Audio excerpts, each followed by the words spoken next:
was 7 years old, my mother and I moved to a small town in Maine. It was a rough time for me as my father had just up and left a few weeks before. My mom told me that he had taken a better job somewhere. She told me that he still loved and cared about me, but even at such a young age, I understood that he had left us. It was Halloween week, and I started at a new school on the 25th of October. As a stubborn 7-year-old, I insisted on walking there by myself. My mother frowned, thought it over, then agreed with one caveat. Alright, as long as we walk the path together every night before school starts and you promise to stay on the trail. She had bought a small 2-bedroom cottage less than a mile from my school, so it wouldn't be far. It was a nice little place, but I guess with my father gone, nothing could really feel like home. The evening before I began school, the two of us walked into the forest behind our house. Although the sun was starting to set, the path was clearly lit. What a perfect way to school. Can you believe this house was still available, she said. I nodded but said nothing. We used to have family here, you know. I really like this place, my mom said, smiling.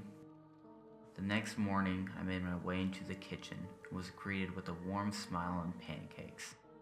As I sat down to eat, my mother must have noticed that I looked nervous and sat down next to me. Don't worry, you'll make friends here. I have a good feeling, she said.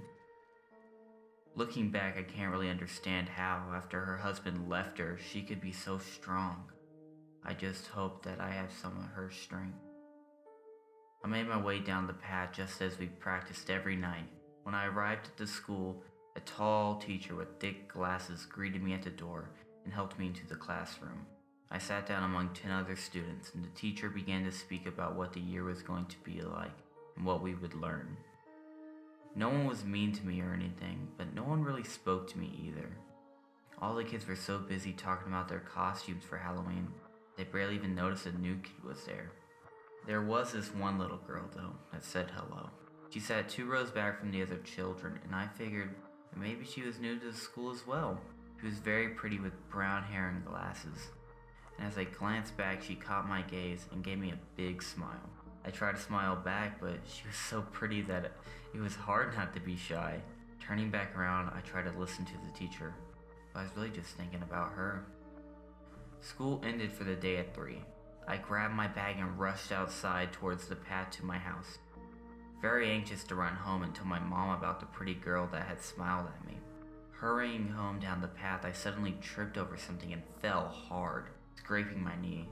Sitting up to examine my injury, I looked back to see what had made me stumble. I saw the biggest crow I had ever seen. Strange too. What was wrong with its eyes? As I made my way closer to examine it, I heard someone behind me.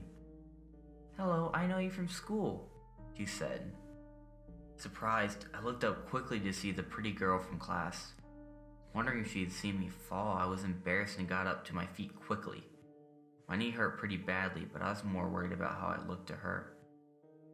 Yeah, I think I saw you today in class. My name is Jimmy, I said. Smiling back, she replied, I'm Margaret. We walked together down the trail. How's your leg? She asked. Oh, it's okay, I said, trying to act tough. You live down here too, huh? She told me that her family had lived in this town for some time, and that she also had a path behind her home leading to the forest to the school. We were instantly friends. As we got to my house, she surprised me by asking, Can I see what your house looks like? You made it sound so nice. I quickly smiled and knocked on my front door. My mom answered, very surprised to see Margaret next to me.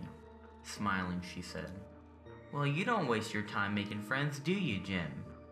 Are you gonna introduce the young lady or just stand there? My face turned red as I muttered out, This is Margaret. She lives here and we met at school today. Trying not to show my excitement, I acted cool. She wanted to come over, I said. Hello, ma'am. I wanted to see your house. My family lives here too. Margaret smiled and said, Come in, dear. I just this instant finished a batch of cookies, my mom replied. As the 3 of us sat around the kitchen table talking, we got on the subject of Halloween. What are you going as, Margaret? My mom asked. I'm going to be a witch this year. I heard they're scary, Margaret said. Witches aren't scary, I quickly stated. Smiling again, Margaret corrected herself. Well, I was going to go as a witch, but my family is out of town this weekend and I don't really have a place to stay yet. It's a business trip and they said I'm too young to go with them. They asked my regular babysitter, but she got sick yesterday and now... My mom interrupted her. Well, if it's alright with your parents, you'd be more than welcome to stay here over the weekend and go trick-or-treating with us. It was at that moment I realized I literally had the best mom in the world. What do you think, Jim? My mom asked, holding back a smile. Yeah, that's a great idea, I said. My mom drove Margaret home to meet her parents and asked them permission for her to stay at our house over the weekend. When my mom got back, I asked her how it went. It went great, my mom said. I think her mother and aunt take care of her. They live in a beautiful little cottage down the trail. They invited me in and we talked for quite a while. Both of them thought it was a great idea. I do have one question though. You have a crush on this girl, correct? Pretending I didn't hear her, I quickly ran up to my room and closed the door. Got homework, love you! I said a little embarrassed.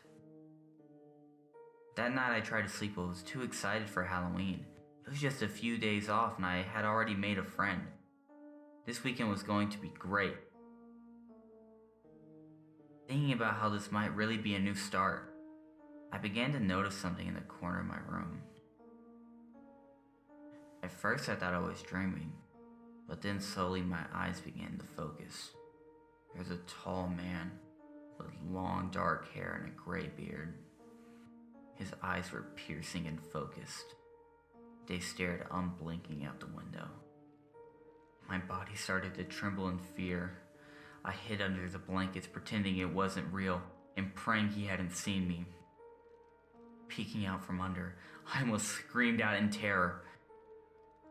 He was just floating there, holding a huge axe with what looked like blood on it. I wanted to scream and run out of the room, but I was frozen. I couldn't make a sound. I don't know how I fell asleep. When I woke the next day, he was gone. It's like it never happened. I wanted to tell my mom, but I just couldn't for some reason. I don't know why. The week went by quickly, except for every single night the man in my room would return, always holding the large axe in his hands. Some nights he would just peer out the window, and other nights he would pace back and forth. I could see his mouth move, but no words came out. I watched him in fear and awe. The night before Halloween, he finally turned his head and looked directly at me. He locked eyes with mine and he took a step forward. I pulled the blankets under my hand and started to shake in fear. Was this real? Was I going crazy? Halloween day came and I almost told Margaret about the man in my house. I felt guilty for not telling her, but I was afraid she would think I was crazy or something. And looking forward to this weekend was the only thing I had been happy about in some time. Margaret and I went to the house that night. I tried to have a good time, but wondered what was going to happen tonight when she stayed at my house. Would the man come again? Would he see her? She asked me what was wrong, and I pretended it was nothing. As we got back to my house, my mom had prepared a sleeping space for us in the living room. Margaret was going to sleep on the couch, and I had a blanket spread out on the floor. We compared candy, both agreeing we were tied. My mom was sleeping in the next room and told us to wake her if we needed anything at all. That night, as Margaret and I went to sleep, the wind started to howl against the windows. I told myself I had never seen the man outside my room, and I thought we were safe here. I felt guilty. It was just so nice having a friend with me at night. Couldn't face him alone. The storm became louder and louder as the clock struck midnight. Staring at the ceiling, I was starting to become more tired when I heard Margaret ask, "Jimmy, are you awake?" "I'm up," I said. "I can't sleep. It's freezing. Do you have another blanket?" she asked. I told her I had one in my room, then froze, realizing what I had just said. I would have to go back into my room. Searching for any other option, I knocked on my mom's door for a blanket, but she didn't reply back. The storm was so loud that even knocking didn't wake her. I thought about yelling her name, but realized how childish that would make me look to Margaret. Didn't you say you had a blanket in your room? She asked again. I took a deep breath and replied, Yes, I'll get it for you. Opening the door slowly, I saw no sign of any ghost or monster. I held my breath and quickly ran over to the far closet to find the extra blanket. Fumbling through my clothes, I paused as I heard the door close behind me. The wind now almost shook the house, and it took every ounce of my courage to turn around. There's no ghost though, it was just Margaret. Oh, it's just you, I said. Margaret smiled and replied, Who were you expecting, the boogeyman? It was then I noticed that something was off about her. As she locked the door behind her, I realized she was taller than before, much taller. With the door closed, it was very dark in my room. But were her eyes red? I could see two small red dots looking back from where her eyes should be. She laughed softly and said, Shouldn't have let me in, Jimmy. Margaret, this isn't funny, I stammered. I find it very funny, she said.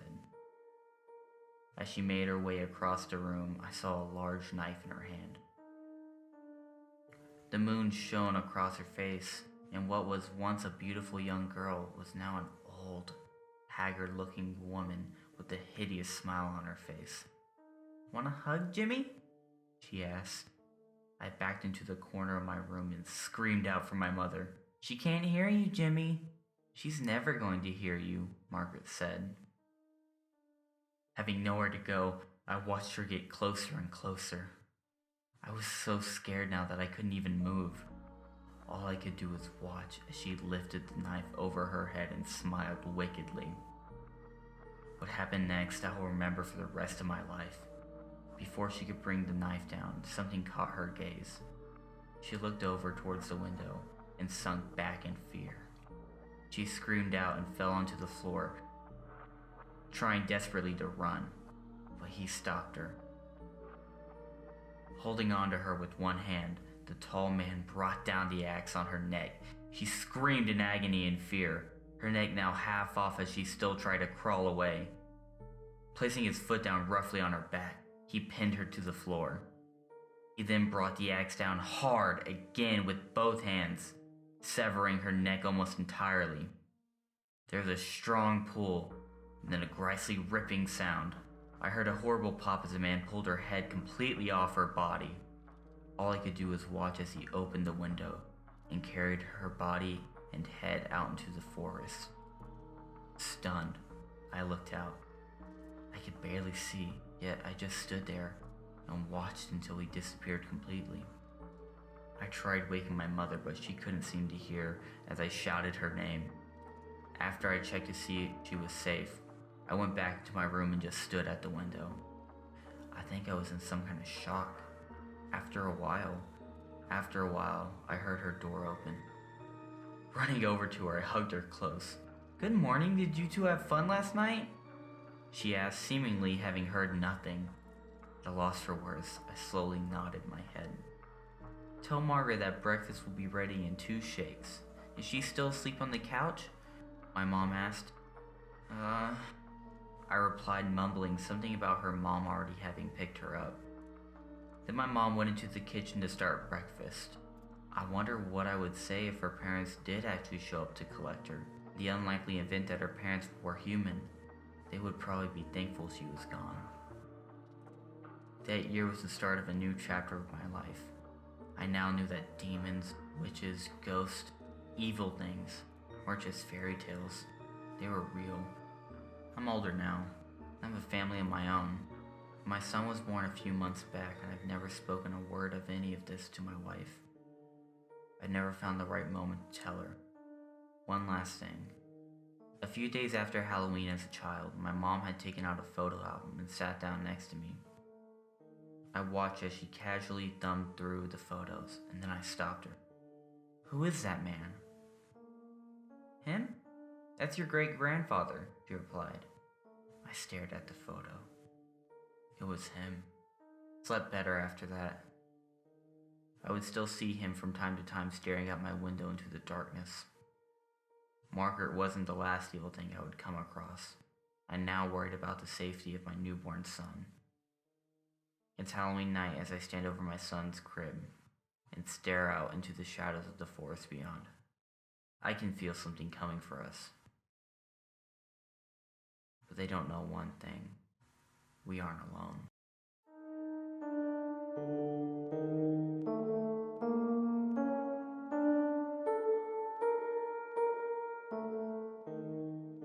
Hey everyone, grimsleygraye here. I hope you enjoyed today's video. If you did, leave a like. And if you'd like to see more, go ahead and subscribe. If you have any kind of stories or videos you'd like to see, leave a comment down below. Have a good night. Stay gray.